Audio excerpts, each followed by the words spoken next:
네, 지난 주말 2박 3일간의 한미정상회담 남긴 건 무엇일까요? 키워드로 짚어보겠습니다.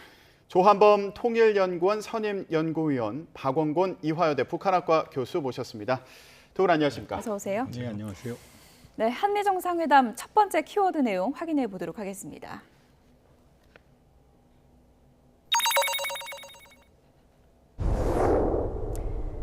당신을 신뢰합니다. I trust you 하면서 엄지척했습니다. 한미 두 정상의 작별 모습을 보셨는데 엄지척했으니까 한미 두 정상 간의 케미 지수는 많이 올라갔다 이렇게도 볼 수 있는 겁니까? 글쎄 뭐 저거 하나만으로 이 케미를 판단하기는 쉽지는 않고요. 근데 전체적으로 2박 3일 일정을 우리가 다 놓고 판단을 해야 되는데 뭐 이런 얘기는 있지 않습니까? 실패한 정상회담은 없다. 그러니까 최대한 정상회담이라는 것은 어떻게든지 상징성을 부과하면서 특히 양국 정상이 직접 만나는 그런 자리이기 때문에 뭔가 서로 간에 말씀하신 케미를 비롯해서 우호적인 모습을 당연히 연출해야 될 필요가 있고요. 특히 한미 관계는 우리가 늘 얘기하는 것처럼 혈맹이고 특수관계이기 때문에 그런 모습을 더욱더 연출할 필요는 있었다라고 생각이 되는데 2박 3일 전반적으로 전체적 흐름도 뭐 잘 원활하게 진전이 됐고 그리고 우리가 좀 뭐 본격적인 얘기를 나누겠습니다만 공동성명의 내용들도 보면 나름대로 의미를 부여할 수 있는 것들이 적지 않게 있었기 때문에 역시 다시 한번 성공한 회담이었다라고 판단합니다. 네, 바이든 대통령이요 참모들에게 진정한 유대가 형성된 걸 느꼈다, 행복한 방문이었다 이렇게 얘기했다고 또 전해지더라고요. 행복하죠. 많이 얻어갔거든요. 그러니까 한미동맹이라는 게 한국이 저발전국일 때 한국전쟁을 계기로 냉전 체제에서 만들어졌거든요. 근데 지금 한국이 선진국이거든요. 거기다가 미국이 원하는 것들을 대부분 줄 수 있거든요. 그러니까 이번에 핵심적으로 미래의 산업 안보의 핵심은 반도체거든요. 근데 이제 삼성이 메모리 반도체, 파운드리에서는 뭐 TSMC가 앞서지만 사실 더 중요한 게 메모리거든요. 메모리에서 70% 세계 시장을 장악하고 있고 여긴 초격차예요.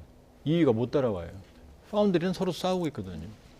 근데 거기하고 반도체 동맹을 맺어갖고 그 다음에 지금 미중 전략 경쟁. 이제 바이든 대통령은 민주주의 진영을 네트워크를 강화해서 중국, 러시아 권위주의에 대응을 하려고 그러는데 한국이 그동안 약간 애매한 위상이었거든요. 근데 이번 확실히 위상을 정립했거든요. 그러니까 당연히 행복할 수밖에 없죠.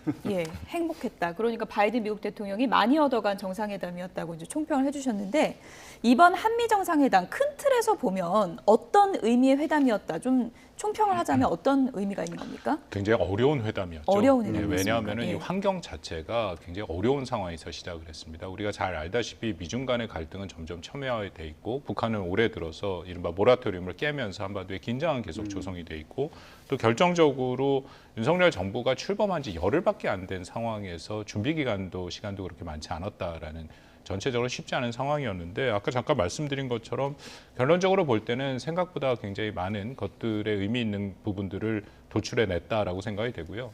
또 공교롭게도 딱 1년 전에 5월 21일 한미 정상회담이 있지 않았습니까? 그 1년 만에 있었는데 좀 어쨌든 이전 1년 전에 한미 정상회담이랑 우리가 비교를 하면서 봐야 전체적으로 한국과 미국의 입장이 확인이 됩니다만 그냥 아주 물리적으로 얘기해도 그 공동성명의 분량도 더 늘어났습니다. 이제 짧은 기간임에도 불구하고요. 그리고 그때와 지금의 비교를 한다면 그때는 전체적인 원칙과 방향성을 얘기를 했다면 지금은 그것을 좀 구체화하는 그런 일종의 행동 수치, 액션 플랜들이 좀 더 들어갔다는 측면이 있습니다. 근데 그럼에도 이런 얘기가 있죠. 악마는 디테일에 있다. 그러니까 자세히 읽어보면은 방향성은 잡았는데 과연 앞으로 이것을 한미가 어떻게 끌고 갈 것이냐. 더군다나 우리 입장에서는 곳곳에 우리 불편한 것들, 그러니까 쉽지 않은 결정을 한 것, 뭐 대표적인 게 결국 대중 견제의 그런 모습들인데요. 그런 걸 앞으로 어떻게 잘 끌어갈 것인가에 대한 숙제는 남아 있다라고 생각이 됩니다. 앞서서 바이든 대통령 입장에서는 행복한 방문이었다 이렇게 평가를 해주셨는데 그렇다면 윤석열 대통령 입장에서는 이번에 외교무대 대비를 한 거잖아요. 어떻게 평가할 수 있을까요? 지금 이제 크게 보면 이제 한미동맹 2.0 시대에 들어섰다 이렇게 볼 수 있겠어요. 왜냐하면 한미동맹이라는 나무가 좀 흔들렸죠. 뭐 그렇다고 뿌리가 뽑힌 적은 없습니다. 특히 이제 지난 문재인 정부 5년 동안 흔들렸던 이유가 사실은 미국 요인이 더 컸어요.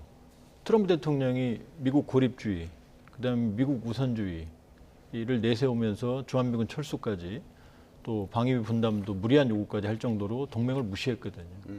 그다음에 문재인 대통령 입장에서도 지금 남북관계 현안, 남북관계를 개선을 해서 한반도 문제를 이끌어가겠다는 한반도 평화 프로세스에서 북한하고 대립구도를 형성하기 좀 어려웠거든요. 그러니까 미국하고 디테일한 부분에서 조금 이견이 있던 부분이 있었죠. 이제 그게 정리가 된 게 우리 박 교수님 말씀하신 대로 지난해 5월, 날짜도 똑같죠. 5월 21일 한미 정상회담입니다. 거기서 한미동맹의 공간을 한반도에서 글로벌로 확장을 했고, 그리고 군사동맹에서 가치동맹, 경제동맹으로 하기로 방향성을 잡은 게 그때예요. 예. 근데 이제 이번에 확실하게 그 향후 어떻게 할지 액션 플랜들을 빼곡히 집어넣은 게 이번 정상회담이거든요. 그러니까 지금 중국 문제도 있지만 사실은 볼륨으로 보면은 중국과의 경제협력 관계가 중요하지만 사실 삼성도 반도체 제조 장비의 50% 이상을 미국에 의존합니다. 그러니까 첨단 기술을 본다고 그러면은 한미 간의 협력이 없이는 상호 공존이 어려워요. 그러니까 지금 뭐 중국과의 관계도 잘하고 미국과의 관계도 잘하고 일본과의 관계도 잘하면 좋겠죠. 그러나 외교라는 건 비용이 있으면 또 혜택도 있는 거고 혜택이 있으면 비용이 있는 거거든요. 예. 그렇게 본다고 그러면 윤 정부에서는 이제 확고하게 한미동맹을 기반으로 민주주의 네트워킹 안에서 그 외교 안보의 지향성을 가겠다는 걸 확고히 했기 때문에 그게 뭐 어떤 비용을 치르든 간에 어쨌든 그 윤석열 후의 외교안보적 정체성을 확실히 한 예. 그런 회담이라고 볼 수 있습니다.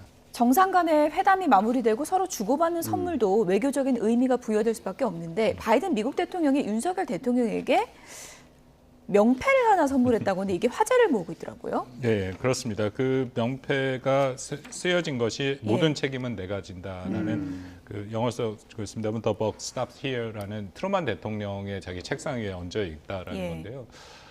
이걸 줬다라는 얘기를 듣고 저는 두 가지 생각이 들더라고요. 하나는 물론 이제 선의에 따라서 준 거긴 한데 굉장히 노회한 그 바이든 대통령은 36년간 미 상원에서 있었고 부통령도 했고 미국에서 가장 이 경력이 있는 정치인이죠. 그리고 대통령까지 자리에 얹었으니까 말이 지금 그 명언이 쓰여 있는 게 대통령 자리라는 것이 얼마나 무거운 자리인가를 사실 상징하는 의미입니다. 예. 트루먼 대통령 같은 경우에는 아시다시피 한국 전쟁을 결정을 했었고 그리고 사실상 그 나가사키 히로시마의 원폭을 투하하는 그 결정도 했었던 굉장히 어려운 자리에 있었기 때문에 이 명언이 그때부터 나온 것입니다. 예. 그래서 좋은 의미로 줬다라고 생각되는데 그 자리의 무게감도 이제 앞으로 있다라는 그런 의미도 저는 있다라고 생각이 됩니다. 네. 윤석열 대통령이 또 예능에 출연해서 했던 말이어가지고 그래서 또 화제가 되는 그런 측면도 있더라고요. 이번에 윤 대통령 같은 경우에는 바이든 대통령한테 답례로요 나비 국화 당초 서한을 선물했다고 하는데 이게 전통 책상이라고 합니다. 어떤 의미가 있는 건가요? 예, 뭐 저도 이번에 처음 들었습니다만 그게 사랑방은 이제 남자가 이제 사교하는 방이 있지 않습니까? 거기에서 이제 책을 읽거나 손님을 만나 담소하는 책상이라고 그럽니다. 결국 이제 소통이겠죠. 그리고 사랑방은 또 사실은 내밀한 예. 그 남자들 간의 외교나 이런 얘기들이 이루어지거든요.